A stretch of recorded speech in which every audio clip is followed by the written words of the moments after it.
Sa pagpasok ng kanilang 20 taon ng pagsasama, may isang mapait na katotohanang unti-unting luminaw kay Clara. Ang pag-ibig, parang apoy na kaibilis magalab, ay ganoon ding kabilis mamatay. Ngunit ang tiwala, na parang isang matibay na pader, ay dahan-dahan at masakit na guguho, hanggang sa maging buhangin na lamang. Mahal, may team dinner kami mamaya. Baka gabihin ako ng uwi, walang ganang sabi ni Marco, ang kanyang asawa, habang inaayos ang kanyang kurbata sa harap ng salamin. Napatigil si Clara sa pahuhugas ng pinggan sa kusina at lumingon.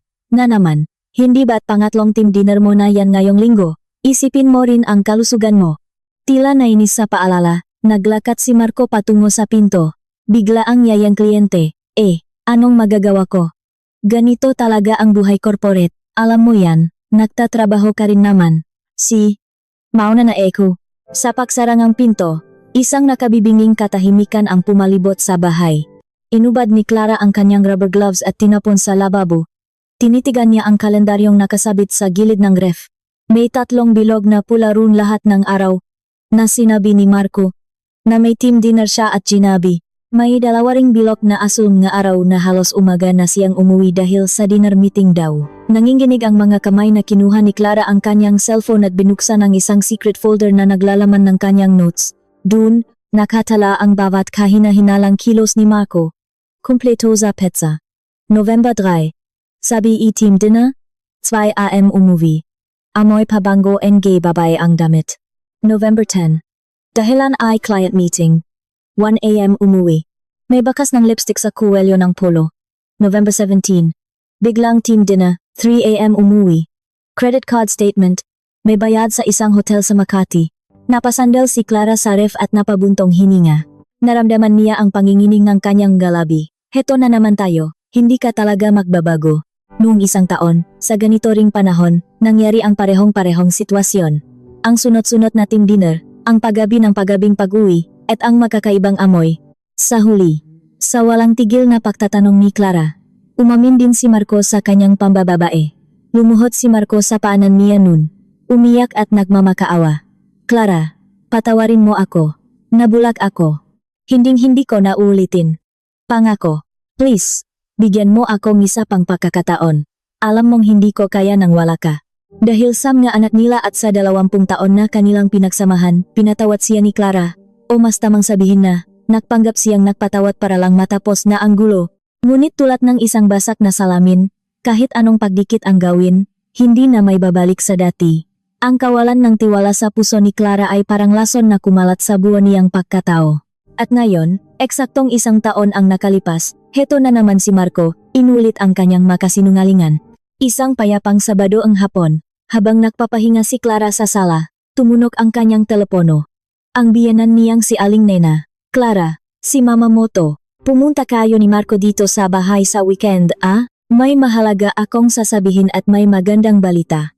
Huwag kayong malelate. Opo, Mama. Ano pong magandang balita yan at parang ang saya-saya ninyo? Malalaman mo pag-dating ninyo. May selebrasyon sa pamilya natin. Sige na. Ibababa ko na. Gayang gati, basta na lang pinatay ang tawak. Nilapitan ni Clara si Marco na prenteng nakahiga sa sopa at nanonood ng TV. Marco, tumawag si mama mo. Pinapapunta tayo sa weekend. May alam ka ba kung tungkol saan? Wala, sagot ni Marco habang naglilipat ng channel. Baka may ipapaluto lang na masarap yun dahil magandang balita daw. Ngunit may kung anong kaba sa dibdib ni Clara. Sa tuwing sinasabi ng biyenan niya na may magandang balita, laging kasunod nito ang isang sitwasyon kung saan kailangang bumukas ang pitaka ni Clara. Sabado ng hapon, bitbit ang isang malaking basket ng prutas, dumating sila sa bahay ng ngabiyenan. Sinalubong sila ni Aling Nena na abot nga ang ngiti. Hay, salamat at dumating kayo. Kanina ko pa kayo hinihintay. Paparating na rin si Sofia, kaya maupo muna kayo.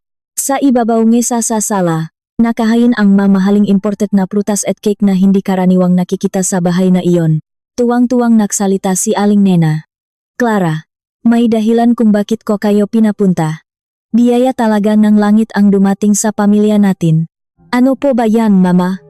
Kinakabahan na po ako sa exit mo. Maingat na tanong ni Clara.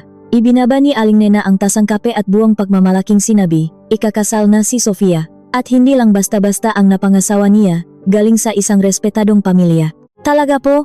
Congratulations po, Ate Sofia. Nahanap niyo na rin po ang para sa inyo, buong pusong bati ni Clara. Nanlaki rin ang mata ni Marco. Wow, ang galing naman. Akala ko tatanda na siyang dalaga, anong trabahong lalaki mo? Huwag mo nang tanungin. Isang university professor. Mabait, kagalang-galang, at tamang-tama ang edad para kay Sofia. Prinsesa ang turing sa ate mo. Sakto namang bumukas ang pinto at pumasok ang hipak niyang si Sofia, bitbit ang isang designer bag, taas no at punong kumpiyansa. Ma, andito na ako.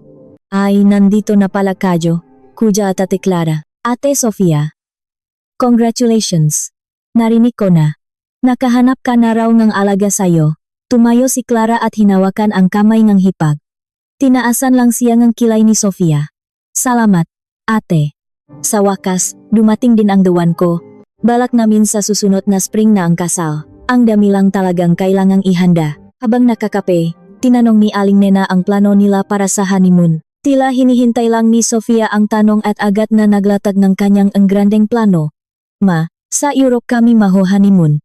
2 weeks sa Italy at France. Dadaan kami sa Rome, Florence, Venice, tapos huling stop sa Paris para makapag-shopping naman.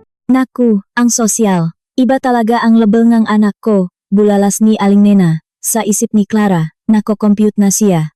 Isang bagong profesor na may asawang 40, anyos. Paano nila kakayanin ang ganoong kalaking gastos? Ate Sofia, 2 weeks sa Europe, malaki-laki ang gastos niyan.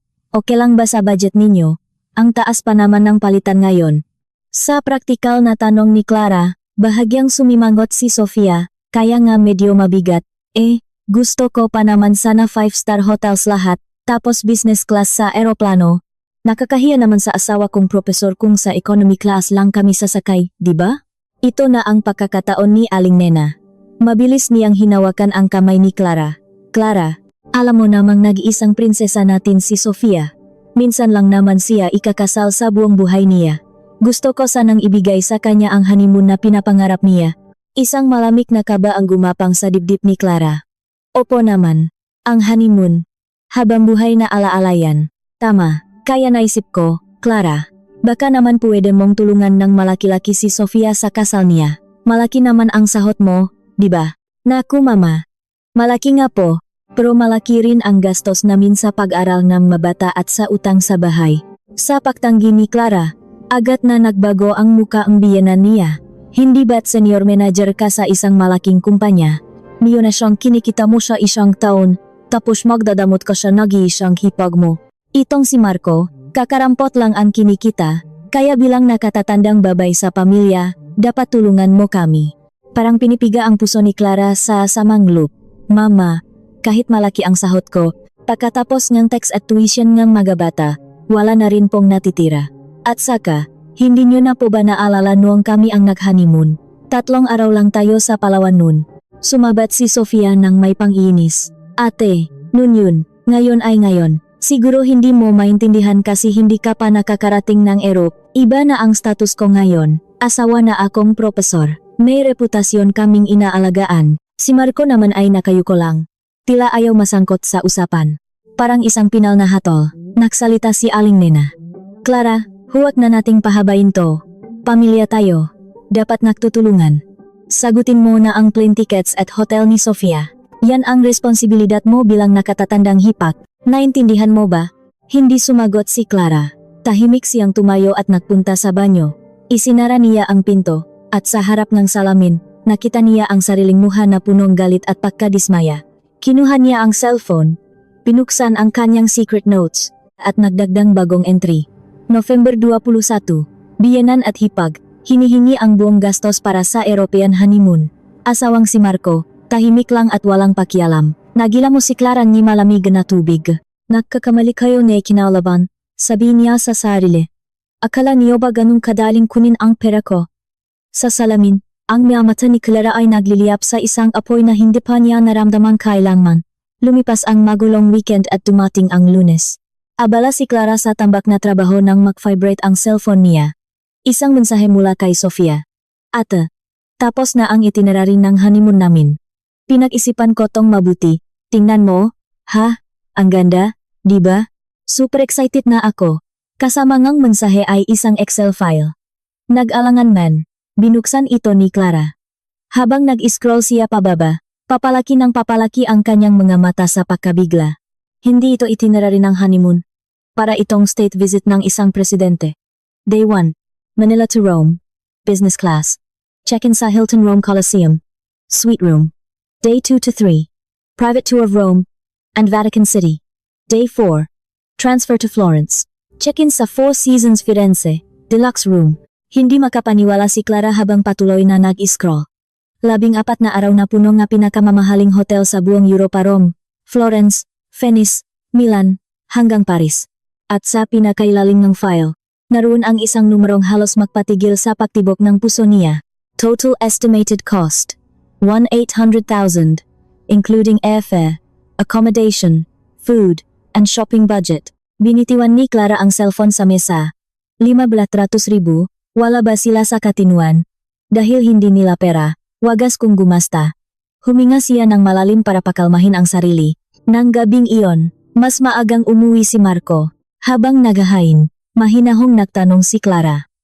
Mahal, nakita mo ba yung itinerary na sinan ni Ate Sofia? Sigurado akong pinadala niya rin sa iyo. Sumubong sabaw si Marco. Oo, nakita ko. Ang ganda diba? May taste talaga yung si ate. Maganda? Seryoso ka ba? Nakita mo ba yung presyo sa ilalim? 5,800,000, halos 1,000,000 para sa honeymoon nilang dalawa. Napatihil si Marco at ibinaba ang kutsara at tinidor. Ganon naman talaga siguro ang gastos sa Europe. Lalo na business class at 5-star hotels. Bakit ba ang issue sa'yo lagi ay pera? Nakmumukha kang cheap. Anong cheap? Puro sweet room yun. Sinasabi niyang para sa reputasyon niya, pero ang totoo, gusto niya lang magpasarap sa buhay gamit ang pera ko. Hindi mo ba isipin ang kalagayan natin? Hindi na mapakali si Marco. Anong masama sa kalagayan natin? Senior manager ka, ang laki ng sahot mo. Nagrereklamo ka sa 6,800,000. Minsan lang naman sa buhay ni ate yan. Uwak ka ng making killjoy. Pakot ako. Miyerkules ang gabi. Tumawag na naman si Aling Nena. Clara, ako to. Pumunta ulit kayo dito sa Sabado. Pag-usapan natin ng detalyado yung sa biyahe ni Sofia. Ang boses niya ay malumanay, ngunit may diin na hindi tumatanggap ng pagtanggi. Sige po, pupunta kami, maikling sagot ni Clara. Pagdating nila nung Sabado, nandun na si Sofia. Abala sa pagtingin sa mga travel brochure at duty-free catalogs. Ate, buti dumating ka na. Ang dami ko kasing pinagpipilian, kailangan kong tulong mo. Nakangiti si Sofia na parang sarili niyang pera ang gagastusin. Umupo si Clara, mabigat ang dibdib. Nagain ng tesaa si Aling Nena. Nakita niyo na ang itinerary. Diba? Ang galing ng anak ko. May taste talaga. Opo, mama, maganda po. Pero, puwede po ba akong magsalita? Lahat ng mata ay napunta kay Clara. Sige, ano yun? Tingin ko po. Sobra-sobra ang budget. Ang 8,800,000 ay napakalaking pera para sa isang ordinaryong empleyado. Baka pwede pong i-adjust ng kaunti ang plano. Nagtaas ng kilay si Sofia. I-adjust? Anong ibig mong sabihin? Sumingit si Aling Nena. Clara, honeymoon yan. Alangan namang pagdating nila doon, pagod na pagod sila sa biyahe. At yung hotel, hindi naman pwedeng sa mumurahing motel lang tumuloy ang asawaing propesor. May reputasyon silang iniingatan. Dagdag pa ni Sofia, naintindihan ko naman ang punto mo, ate. Pero minsan lang to sa buhay. 40 na ako bago ikasal, gusto ko namang maranasan yung ayusin talaga. Ikaw nga, kahit sa Palawan lang, natuwa ka na diba? Bakit sa akin, ang higpit mo, parang may bumara sa lalamunan ni Clara. Hinawakan ni Marco ang braso niya. Mahal, kita mo namang excited na sila, huwag na nating sirain. Pagbigyan na natin. Pagbigyan, 500,000-800,000 yan. Akala mo ba pinupulot lang ang pera? Bulyaw ni Clara kay Marco, na agad namang umiwas ng tingin. Nakbuntong hininga si Aling Nena. Clara, hindi kita pinipilit. Pero isipin mo naman ang kalagayan ni Sofia. Hindi po yun. Ang punto ko po, sobra sa budget. Anong hindi? Pinipigilan mo ang kaligayahan ng kapatid ng asawa mo. Biglang naging malamig ang boses ng biyenan niya. Biglang nagsimulang umiyak si Sofia. Okay lang ma. Kung ayaw ni ate, hahanap na lang akong ibang paraan. Kahit mangutang na lang ako ulit sa bangko. Mababaan man ang credit score ko, Wala naman akong magagawa. Mangutang? Sofia, kakayos mo lang ng credit card debt mo, mangungutang ka na naman. Sigaw ni Aling Nena, parang binuhusan ng malamig na tubig si Clara. Noong isang taon, siya ang nakchowmaker sa loan ni Sofia para mabayaran ang 50,500,000 na utang nito. Kung mangungutang ulit si Sofia at hindi makabayad, si Clara ang hahabulin. Sinamantala ni Aling Nena ang pagkakataon. Nakita mo Clara, kung mangungutang ulit yan, malulubog na naman siya. Ikaw pa naman ang guarantor niya. Ikaw rin ang mapapahamak. Kaya ikaw na lang ang gumastos. Isang beses lang naman. Pati si Marco ay nakmakaawa na. Mahal please. Ang sakit makita si ate na umiyak. Kayang-kaya mo namang bayaran yan. Diba? Tinawig ni Clara ang kamay ni Marco. Kung kapos sila, dapat mag-adjust sila ng plano. Hindi yung ipipilit nila ang luho tapos sa akin hihingi. Ang sakit mo namang magsalita, ate. Pangarap ko to, humagulgol si Sofia. Clara, malamig na sabi ni Aling Nena, manager ka, alam naming lahat na kaya mo yan. Kung hindi mo kayang tumulong sa pamilya, anong klase kang hipak? Nakakadismaya ko. Ibinaba ni Clara ang tasa. Wala na siyang laban. Pinalilibutan siya ang nabuwitreng gutom sa pra. Sige po. Ako na po ang bahala. Sa isang iglap, nawala ang maluhan ni Sofia at napalitan ng isang matamis na ngiti. Talaga, ate, sabi ko na nga ba, alagaan mo ako thank you. Napilitan na lang ngumiti si Clara habang nasusuka sa galit. Ilang araw ang lumipas, nakatanggap siya ng mensahe mula kay Sofia. Ate, ibubuk ko na sana yung flights at hotel, kaso di kinaya ng credit limit ko. Pwede bang sa card mo muna i-charge? Papalitan ko na lang ng panggalang ko mamaya. Humigpit ang hawak ni Clara sa cellphone. Ang pakiusap na ito ay isang utos. Ang pintuan papunta sa impyerno ay tuluyan ng bumukas. Gabing-gabi na, binuksan ni Clara ang banking app niya. Ang natitirang credit limit niya. Wala pang 500,000 rukoma. Paano niya babayaran ang 500,000? So, gusto nilang umutang ako sa sarili kong pangalan para sa kanila. Tama ba to? Pumasok si Marco sa kwarto. Gising ka pa. Nabook mo na ba yung kay ate? Nagmamadali na raw baka maubusan ng slot. Halos sumabog si Clara sa galit. iBook? Ang milas ribu-ribu na lang ang limit ko. Paano ko babayaran yung 48,000? Sa tingin mo, saan ko kukunin yun? Humiga si Marco sa kama. Madali lang yan. May company loan naman kayo para sa mga emergency, diba? Yun na lang ang kunin mo. Ano? Sa tingin mo, tama yun.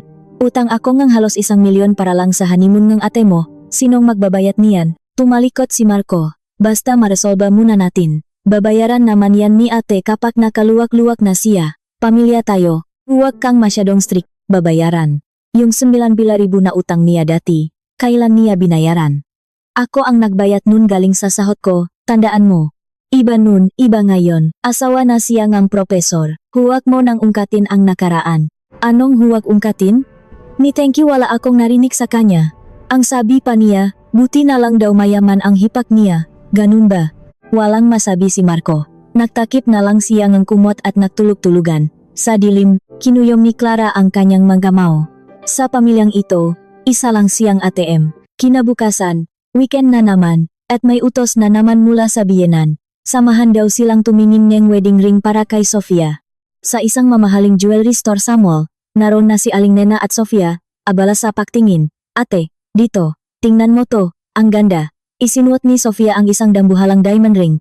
Bagay sa iyo, walang ganang sagot ni Clara. Magkano to? Tanong ni Aling Nena sa sales lady. 180. 000 po. Ma'am. Naku, ang mahal naman. Ano sa tingin mo Clara? Pasimpleng tanong ng biyenan. Ma, kahit ito na lang. Ayokong mapahiya sa pamilya ng mapapangasawa ko, sabi ni Sofia. Biglang binalingan ni Aling Nena si Clara. Clara, noong ikasal ka nga pala, magkano yung set ng alahas na binigay ko sayo? Nasa 50,000 po yata yung set. Sabi niyo po kasi, kapos sa budget, mapait na sagot ni Clara. Aba, malaki na yun nung panahon natin. Suwerte ka na nga, pagtatanggol ni Aling Nena sa sarili. Sumabat si Sofia. Wow, ang tipid mo naman. Ate, sa 50,000, kontento ka na. Ako, hinding-hindi ko isusuot yan sa mga pagtitipon ng maasawa ng propesor. Buti na lang talaga, hindi ka maluho. Nagtikim ang bagang ni Clara. Pagkatapos, nagkape sila. So, nabook na ba ang honeymoon? Tanong ni Aling Nena. Hindi pa po. Hinihintay ko pa yung approval ng loan ni Ate Clara. Sagot ni Sofia, na parang si Clara pa ang may kasalanan. Ano? Hindi pa. Ang laki-laki ngang sahot mo. Bakit ganyan kaliit ang credit limit mo? Hindi ka ba marunong mag-manage ng pra? Bulyaw ni Aling Nena. Mama, 88,000 rupo yun. Malaki po ang bayarin namin sa bahay at eskwelahan. E di umutang ka sa kumpanya mo. Anong pinakaiba kung sa pangalan mo o sa pangalan namin? Pamilya tayo. Malaki po ang pinakaiba. Ako ang utang, ako ang magbabayad. Katulad noong 50,500,000 na utang ni ate. Bakit mo ba sinusumbat yan? Tinulungan mo na nga, Sigaw ni Aling Nena. Wala ka na ngang may bigay na apo sa amin na lalaki. Sana man lang sa pera bumawi ka. Parang sinaksak si Clara sa puso. Tumayo siya at umalis nang walang paalam. Sa likod niya, narinig niya ang sigaw-gaong biyanan. Tingnan mo yang ugali niyan. Yumaman lang. Lumaki na ang ulo. Hindi pa doon natapos. Makalipas ang ilang araw, tumawag ang isang kaibigan ni Marco. Clara, tumawag sa akin si Sofia. Umiyak. Totoo ba na minamaliit mo raw sila dahil lang mas malaki ang kinikita mo? Grabe ka naman daw. Siniraan na pala siya ni Sofia sa mga kaibigan nila. Ibinaba ni Clara ang telepono. Napaupo siya sa sahig at umiyak. Bakit? Bakit ako ginaganito? Sa gitna ng kanyang pagluha, isang desisyon ang nabuo sa kanyang isipan. Tapos na ang pagiging mabait na manugang. Kung gusto nila ngang kontrabida, ibibigay niya. Sa araw ngang despedida de soltera ni Sofia, puno ang bahay nga kamag-anak. Nakaupo si Clara sa isang sulok, parang estranghero. Ang galing talaga ni Sofia, propesor pa ang napangasawa. Sabi ngang isang tiyahin, honeymoon pa lang nila, erop na, ang yaman. Sabi ngang isa pa, tumingin si Sofia kay Clara, naku, hindi po sa akin galing yan. Si Ate Clara po ang sasagot. Iba talaga kapag senior manager, galante. Lahat ng mata ay napunta kay Clara. Pero, dagdag ni Sofia, medyo nagrereklamo po siya sa gastos. 15,000 lang naman, gusto pang bawasan. Sabi ko naman, nakakahiya kung economy class lang kami. Parang ang bigat-bigat sa loob niyang tumulong. Naging malamig ang hangin. Ibinagsak ni Clara ang tasa niya. Ate Sofia, sumusobra ka na yata. Kailan ako pumayag na sasagutin ko ang lahat? Ate, di ba sabi mo ako na ang bahala? Sa harap pa ni Mama. Ngayon, itatanggi mo, iba ang sinabi ko sa pagpayak ko. Sinabi ko na ngang masyadong mahal yan. So, hindi mo kami tutulungan. Sa harap ng lahat ng kamag-anak natin, ipapahiya mo ako. Sumingit si Aling Nena. Clara, pagpasensyahan mo na. Bata pa yan. Hindi po ito tungkol sa edad, Mama. Mali ang ginagawa niya. Wow, ate, sumbat kong sumbat. Yung 5,500,000, habang buhay mo na yatang isusumbat sa akin, sabi ni Sofia. Nagbulungan ang makamag-anak, ang damot naman pala, ang yabang. Paumanhin po, kailangan ko nang umuwi, sabi ni Clara at tumayo. Saan ka pupunta? Bastos ka talaga, sigaw ni Aling Nena. Bago niyo ako turuan ng paggalang. Turuan niyo muna ang anak ninyo, sagot ni Clara at lumabas ng pinto. Pag-uwi niya, tinawagan niya si Marco pero hindi ito sumasagot. Ang tanging reply, may team dinner, late ako. 4:00 na ng umaga umuwi si Marco. Lasing. Nagtulog-tulugan si Clara sa dilim. Ito na ba yun? Ito na ba ang buhay ko? Kinabukasan, tumawag si Aling Nena. Clara, o ka naman masyado, umiyak si Sofia buong gabi. Mama, ako po ang ininsulto niya. Ang arte mo. May problema ka ba? Menopause na ba yan? Ang 5,800,000 ko po ang pinag-uusapan. Karapatan kong magsalita. Ibinabangang biyenan ang telepono. Si Marco, walang pakialam. Ang biyenan, sinisiraan siya. Si Sofia, ginagawa siyang kontrabida. Binuksan ni Clara ang notes niya. December 5, public humiliation. Paniniraing biyenan, pagwawalang bahalaeng asawa, oras na para maningil. Ang mamata ni Clara ay kasing lamig na ang yelo. Tapos na ang pagiging martir. Biyernes NG gabi. Abang nililigpit ni Clara ang labayin ni Marco.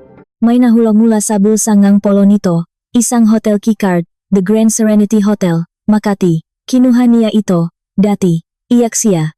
Ngayon, wala na siyang maramdaman kundi isang kakaibang kaluwagan. Sa wakas, heto na ang katibayan. Binuksan niya ang credit card app. Noong Huwebes, may charge na 58,000 mula sa hotel na iyon. Inilagay niya ang keycard sa gitna ng mesa sa sala. Pinatay ang ilaw, at naghintay. 10:00, tumating si Marco. Bakit ang dilim? Kumain ka na. Itinuro lang ni Clara ang keycard. Namutla si Marco. Saan? Saan mo nakuha yan? Hindi na mahalaga. Nakita ko na rin ang resibo. Huwag ka nang mag-imbento ng kwento. Umupo si Marco, nang hihina. Sorry Clara. Nadala lang ako ng sitwasyon. Hinding-hindi na maulit. Paulit-ulit na lang yan. Nagsasawa na ako. Ipinakita niya ang cellphone. 2 taon ko nang itinatala lahat ng kasalanan mo. Hindi ito simpleng notes. Ito ang ebidensya ko para sa annulment. Annulment? Dahil lang dito, paano ang 20 taon natin? Anong 20 taon? Habang nagpapakasaya ka sa hotel, ako, kinakawawa ng pamilya mo. Nasaan ka? Wala. Dahil para sayo, isa lang akong convenient na ATM. Tapos na ako sa papel na yan. Pumasok si Clara sa kwarto at nilok ang pinto. Kinabukasan, tumawag si Aling Nena. Clara, ano na? Nabook mo na ba? Malapit na ang kasal. Hindi na po. At wala na rin po akong balak. Ano? Nagdadamot ka pa rin. Mama? Abala po ako sa pag-asikaso ang annulment namin ni Marco. Siya po ang nagloko. Kaya yung honeymoon ang anak ninyo, kayo na po ang bahala. Kahit ibenta niyo pa ang bahay niyo, wala na akong pakialam. Ano? Walang hiya ka? Opo, wala na po akong hiya. Pagod na ako. Tapos na tayo. Sabi ni Clara at ibinaba ang telepono. Lumabas siya ng kwarto. Lumuhot si Marco. Clara, bakit mo sinabi kay mama? Aatakihin yun sa puso. Hanggang ngayon, sila pa rin ang iniisip mo. Ako, kailan mo inisip? Inilabas ni Clara ang annulment papers. Tapos na tayo. Yung honeymoon ng 8 mo. Kunin mo sa retirement fund mo. Umalis si Clara nga bahay. Sa likod niya, sumisigaw si Marco. Ngunit sa unang pagkakataon sa loob ng 20 taon, gumaan ang kanyang pakiramdam. Malaya na siya. Lunes ng umaga, sa opisina, tinawagan ni Clara ang travel agency. Hello, gusto ko sanang i-cancel ang booking para kay Sofia Reyes. Ma'am, may cancellation fee po na 100,000 dahil malapit na po ang flight. Walang problema, I cancel nyo lahat. Flights, hotels, tours, lahat. Pagkatapos ng tawag, parang may tinik na nabunot sa kanyang dibdib.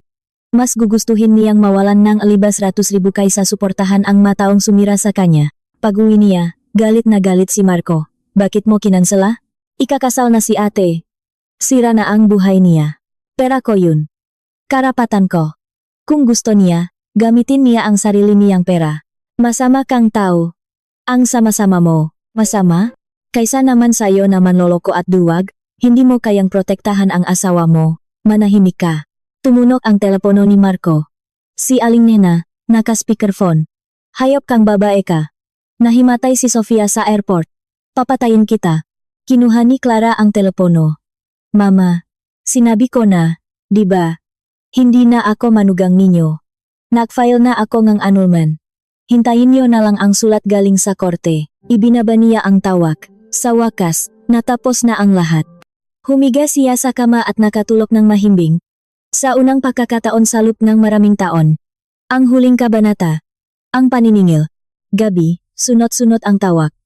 Unang sumagot si Clara kay Aling Nena, habang tinitiyak na naka-on ang voice recorder. Humihingi kang tawad kay Sofia ngayon din, sigaw ng biyenan. Wala po akong kasalanan. Kalmadong sagot ni Clara. Anong wala? Sinira mo ang buhay niya.